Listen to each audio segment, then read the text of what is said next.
नमस्ते, मैं Vikas Wadekar, head of passive funds at Axis mutual fund. आज हम फैक्टर इन्वेस्टिंग की बात करेंगे। आप सोच रहे होंगे हमने म्यूचुअल फंड इन्वेस्टमेंट सुना है, ये क्या होता है फैक्टर इन्वेस्टिंग? ग्लोबली दुनिया भर में ये बहुत पॉपुलर स्टाइल ऑफ इन्वेस्टिंग है जिसको स्मार्ट बीटा भी कहते हैं। क्या होता है ये? उसकी जानकारी लेंगे आज के वीडियो में। तो आज globally factor investing is a very popular style of investing क्योंकि ये पैसिव स्ट्रैटेजी होते हुए भी अल्फा जनरेटिंग, मतलब आपको मार्केट से ज्यादा रिटर्न देने की क्षमता रखती है। हम जब भी इंडेक्स की बात कर रहे हैं, इंडेक्स फंड की बात करते हैं, तो मन में सवाल आता है कि इंडेक्स फंड में तो मार्केट का रिटर्न मिलता है, मार्केट से ज्यादा रिटर्न लेने के लिए मुझे एक्टिव स्ट्रैटेजी में जाना होगा। फैक्टर इन्वेस्टिंग में वो नहीं होता। फैक्टर इन्वेस्टिंग में ये पैसिव इन्वेस्टमेंट स्टाइल होने की वजह से इनमें खर्चा कम होता है, बट साथ ही साथ में आपको मार्केट से ज्यादा रिटर्न मिलने के चांसेस बहुत ज्यादा बढ़ जाते हैं। क्या है उसके बारे में जानते हैं। फैक्टर इन्वेस्टिंग एक मैथमेटिकल मॉडल होता है। आप कोई भी एक यूनिवर्स लेते हो, निफ्टी 100 का यूनिवर्स लेते हो और कुछ मैथमेटिकल फिल्टर्स डालते हो और जो आपके पास पोर्टफोलियो आता है उसको फैक्टर इन्वेस्टिंग कहते हैं। अगर हम कोई भी एक ब्लॉकबस्टर मूवी के बारे में बात करेंगे तो मूवी पॉपुलर क्यों होती है? Because of star cast, may be because of the story, because of songs, right, या फिर डायरेक्शंस हो, एडिट हो, राइट, वो मैसेजिंग हो, अलग अलग रीजन की वजह से एक कोई भी मूवी ब्लॉकबस्टर बनती है। यही हम हमारे पोर्टफोलियो में अगर देखेंगे तो पोर्टफोलियो में जो आपके पास स्टॉक्स हैं, वो स्टॉक्स का कुछ एक बिहेवियर होता है, एक नेचर होता है, उसको कहते हैं फैक्टर। जैसे आप आपके पोर्टफोलियो में कुछ स्टेबल बिजनेसेस रखोगे, ओके, उनको हम शायद क्वालिटी स्टॉक्स कहेंगे। आप आपके पोर्टफोलियो में बहुत एग्रेसिव स्टॉक्स रखेंगे जिनको हम शायद ग्रोथ स्टॉक या मोमेंटम स्टॉक्स कह सकते हैं। आपके पोर्टफोलियो में कुछ डिफेंसिव स्टॉक्स हो सकते हैं, डिफेंसिव सेक्टर हो सकते हैं जो मार्केट किसी भी तरह बिहेव करे बट वो थोड़े स्टेबल रहते हैं, उनको हम लो वोलेटिलिटी स्ट्रेटेजी कह सकते हैं। यानी आपके पोर्टफोलियो में ऑलरेडी हर स्टॉक एक कैरेक्टरिस्टिक्स दिखाता है, उसी को फैक्टर कहते हैं। यानी आपके पोर्टफोलियो में आपका कोई भी म्यूचुअल फंड पोर्टफोलियो हो, ये एक्टिव हो या पैसिव हो, या आप जो डायरेक्ट स्टॉक्स में इन्वेस्ट करते हैं, हर स्टॉक का एक कैरेक्टरिस्टिक्स होता है, उसको फैक्टर कहते हैं। वो स्टॉक क्या बताता है हमें, वो स्टॉक हमें क्या देता है। Is it a value stocks, is it a quality stock? Okay, तो अगर मैं और सादे सिंपल शब्दों में कहूं तो 4 ग्लोबल स्टाइल्स ऑफ इन्वेस्टिंग या फैक्टर इन्वेस्टिंग है जिनको कहते हैं momentum, low volatility, quality and value.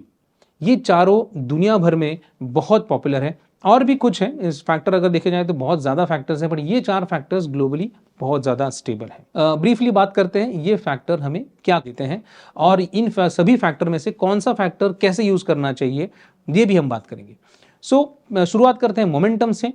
आज हमेशा हम हमारे पोर्टफोलियो में देखते रहते हैं कि ऐसे स्टॉक जो बहुत बढ़िया परफॉर्म कर चुके हैं बट मेरे पोर्टफोलियो में क्यों नहीं है, ऐसे स्टॉक को मोमेंटम स्टॉक कहते हैं। अगर इनको मैथमेटिकल फॉर्मूला में डाला जाए तो अगर उनका 6 महीने का और 12 महीने का रिटर्न अगर बढ़िया हो, ऐसे स्टॉक आपके पोर्टफोलियो में लाना, यानी मोमेंटम स्टॉक्स में इन्वेस्ट करना, इसको कहते हैं मोमेंटम स्टाइल।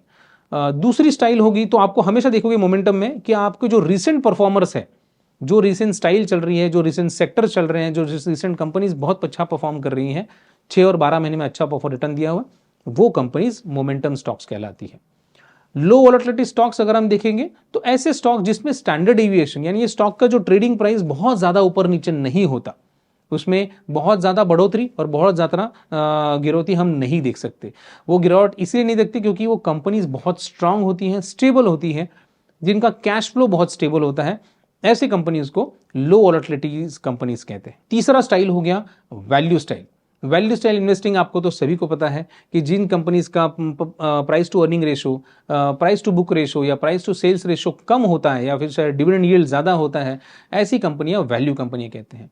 वैल्यू कंपनीज यानी क्या? कंपनी का वैल्यूएशन बहुत अट्रैक्टिव है। It's like a sale. आपको कोई अगर मेगा मॉल में सेल चल रहा है, ऐसे स्टॉक का सेल चल रहा है, स्टॉक की कैपेसिटी बहुत बढ़िया है बट उसका प्राइस कम चल रहा है, ये ऐसी वैल्यू कंपनीज कहती हैं। और चौथा स्टाइल है quality.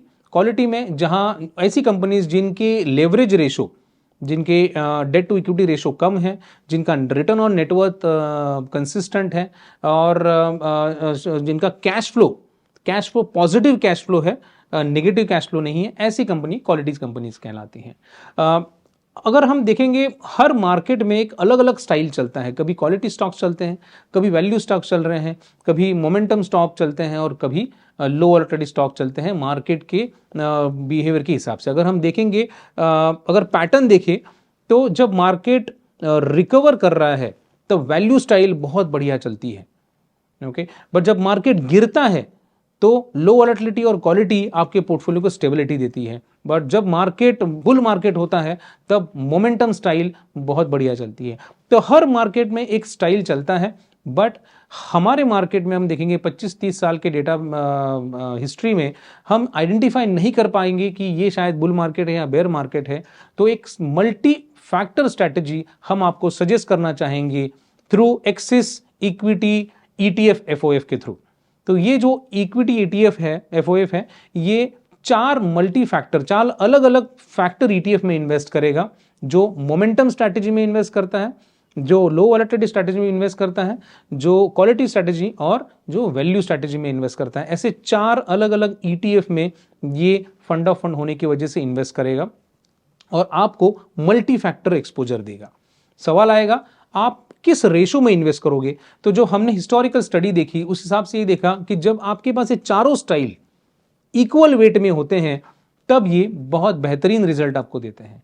Now how can you see that कि चारों एक साथ होने चाहिए, चारों इक्वल होने चाहिए? यहां पे मैं एग्जांपल देना चाहूंगा। If you look at cricket में हम देखते हैं कि वी हैव ऑलराउंडर्स।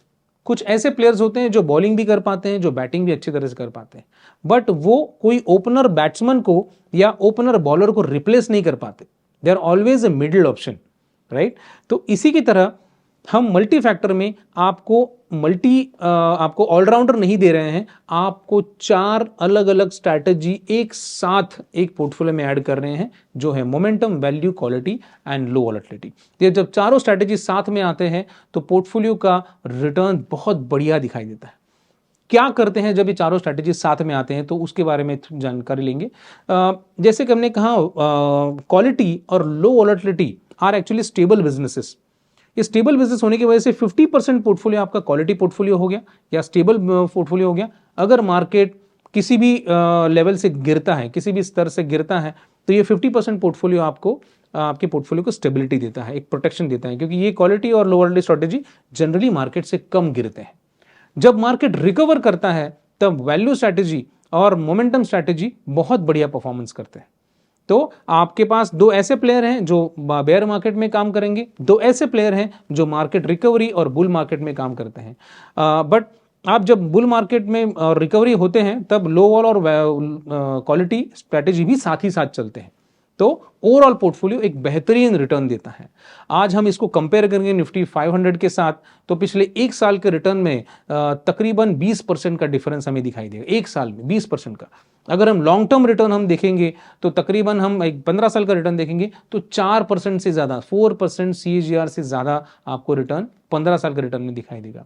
अगर हम रोलिंग 3 ईयर रोलिंग और 5 ईयर रोलिंग रिटर्न देखेंगे तो तकरीबन 3.5 से 4% आपको ज़्यादा रोलिंग रिटर्न में आपको पिछले 20 साल के ट्रैक रिकॉर्ड में आपको दिखाई देते हैं। यानी एक passive strategy, multi factor strategy, चारों स्ट्रैटेजी एक साथ इस FOF के थ्रू आप एक्सपोजर ले सकते हैं, जो कोई भी मार्केट में, क्योंकि हर फैक्टर अलग अलग मार्केट में चलता है, हम कह नहीं सकते कि अभी ये मार्केट चल रहा है शायद ये स्ट्रैटेजी करेंगे।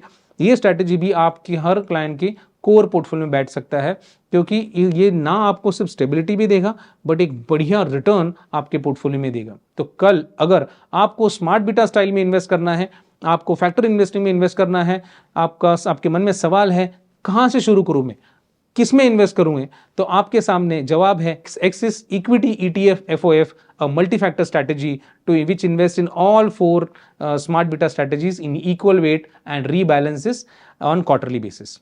अगर हम खर्चे की बात करेंगे तो ओवरऑल खर्चा FOF होने की वजह से अंडरलाइन ETF का भी पकड़ के तकरीबन 50 पैसे के आसपास चला जाता है। तो 50 पैसे में सालाना खर्चे में आपको एक ऐसा प्रोडक्ट मिल रहा है जो आपको मार्केट से ज़्यादा बेहतर रिटर्न देता है, एक ओवरऑल बेटर एक्सपीरियंस आपको देता है, और आप जो एक्सपेक्ट करते हैं कि मेरे पोर्टफोलियो में बहुत बढ़िया रन रेट होना चाहिए, ये स्ट्रैटेजी आपके पोर्टफोलियो में बहुत बेहतरीन तरीके से काम करती है।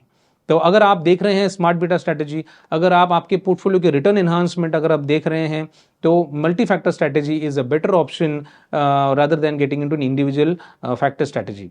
सो अगर आपको इसी स्ट्रैटेजी में इन्वेस्ट करना है तो धन के प्लेटफॉर्म के थ्रू आप इन्वेस्ट कर सकते हैं।